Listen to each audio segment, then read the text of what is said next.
ఔజుబిల్లాహి మినశ్శైతానిర్రజీం బిస్మిల్లాహిర్రహమానిర్రహీం. నిషాస్థితిలో నమాజు సమీపానికి వెళ్ళకండి. తెలుసుకోండి, మీరు ఏమి పలుకుతున్నారో. ఇంకా అశుద్ధావస్థలో ఉన్నప్పుడు దారి నుండి వెళుతూ కూడా గుసుల్ స్నానం చేసుకోండి.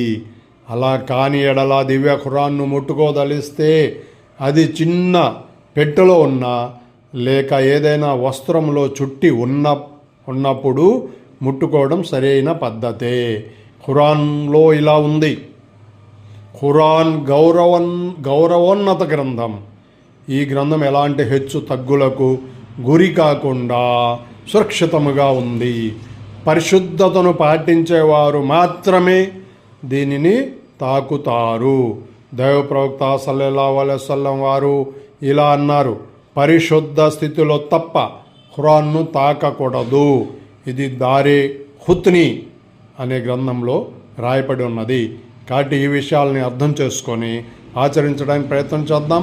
అలాగే ఈ ఛానల్ని కూడా సబ్స్క్రైబ్ చేస్తారని ఆశిస్తున్నాను. Thank you all.